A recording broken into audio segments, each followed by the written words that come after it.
This is my 2026 animal room, and at 17 years old, I bet you were never even close to this level of animals.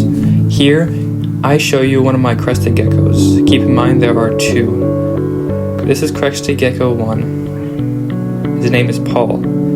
This is a $200 crested gecko. He's very healthy, quite large, has a bit of a tail defect. By now you're probably wondering what a crested gecko is so special in an animal collection and how many other kids have the same thing. Well, I'm going to show you exactly what makes my animal collection special and why it's not just that I have a crested gecko. You may have realized that my entire setup is on a 6-foot tall stand, which is holding upwards of 1,000 total pounds. One of the key aspects of my setup is that 6 tanks are unused and have nothing really in them besides plants or complete emptiness. This gives my entire collection lots of potential without having to buy new tanks. Only 3 of the tanks are actually occupied with real large animals, with 1 tank being an aquarium for shrimp and a small Rariodanio. I'm currently waiting and saving up my money to buy some more animals in the future. I'm just also learning and studying them before I get new ones. If you're wondering where I got the first gecko I just showed you, I adopted it from a family that couldn't care for it. The crested gecko you will see at the end of this video, which is pretty cool, I also bought at a shop that was closing down, so I got it for liquidity, 50% off. This is my leopard gecko Thunderstorm. I just took him out of his hide to show you guys how he looks.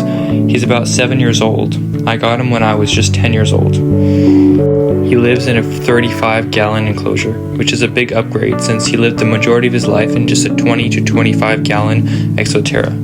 I've finally upgraded him and he can live properly. This is one of my empty tanks, full with just propagations. In level 3, you'll see I have a giant bromeliad, which may not look like as much in here, however this is actually an isopod culture. I've got plenty of isopods in the ground here, estimated to be about 80 to 100 isopods. Here you see some of the isopods. They consist of a few different species, but I'm not exactly sure of the name, but I do know I have some zebra isopods. As you can tell, the isopods love the botanicals, such as the passion fruit I'm holding right now. Over here is another one of my enclosures where I just grow isopods and plants. There's a pineapple in the middle, some other little small plants. This enclosure is actually quite expensive for all the plants in here, believe it or not. There's over $200 of plants.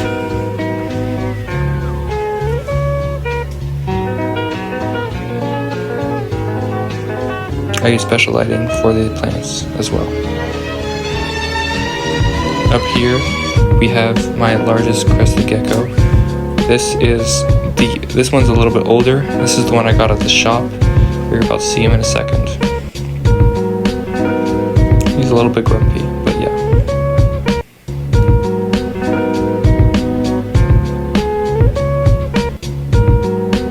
And that concludes the entire animal tour.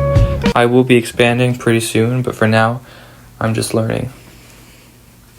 Please like and subscribe.